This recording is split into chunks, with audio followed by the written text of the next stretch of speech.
Olá, esta é uma semana dedicada à prevenção e ao combate ao suicídio. Um tema difícil de ser tratado em virtude da complexidade dos motivos que são as causas daquela que é uma situação extrema. Não são só os médicos os capazes de salvar uma vida. Às vezes, isso é uma decorrência natural de nossa boa vontade.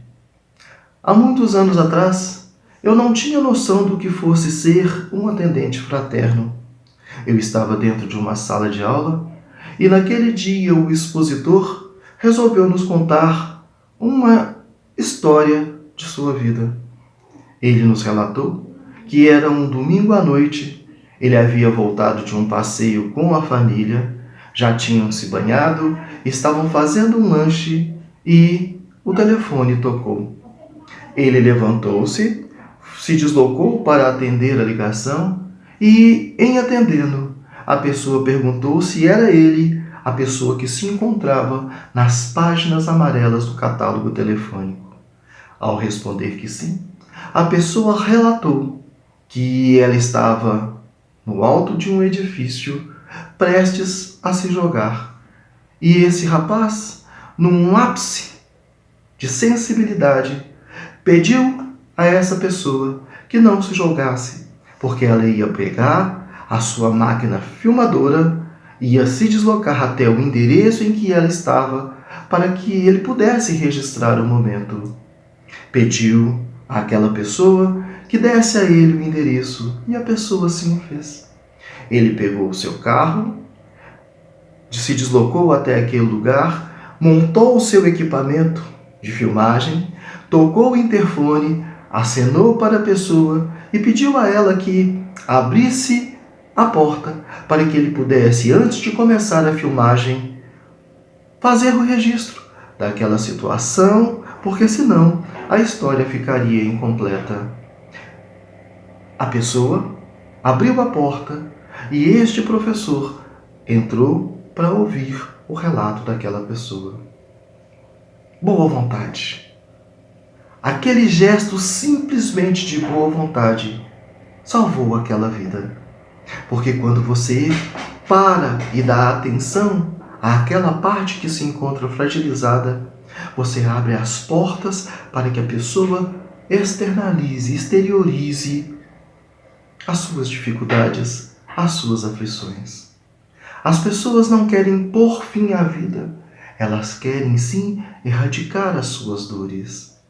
E por isso, muitas das vezes, em parando e em ouvindo o relato dessas pessoas, a gente consegue atenuar os seus sofrimentos. A própria espiritualidade, através da nossa boa vontade, acaba direcionando aquela pessoa para as soluções dos conflitos que ela tem. Então, para ser um atendente fraterno, é preciso de curso? É preciso de uma série de coisas? Não. 3 regras são fundamentais. Primeiro, ser um bom ouvinte. Segundo, não fazer juízo de valores. E terceiro, não querer ser o remédio para a aflição alheia. O curso só vem para consolidar essas 3 etapas que já se encontram enraizadas em nós. Então, um simples gesto, um abraço, um aperto de mão, um bom dia, parar e simplesmente escutar, pode salvar uma vida. E em ouvindo, em alguns momentos pode ser que a gente se depare com situações extremamente embaraçosas. Quando nós nos vermos diante de tais situações, lembremos do conselho dado por Alexandre a André Luiz no livro Missionários da Luz, quando André se viu diante de uma situação de muito conflito e ele pergunta ao orientador o que fazer. E Alexandre, com todo carinho, com toda boa vontade, o responde: André, a prece é o nosso recurso de todas as horas. Que nós sejamos bons ouvintes, que nós Tenhamos a capacidade de usar da empatia, de nos colocar no lugar do outro e tentar entender aquilo que se passa, mas sem emissão de opinião, sem fazer juízo de valores, apenas ouvir. Que Jesus nos abençoe e nos oriente em todos os momentos de nossa vida. Paz e luz.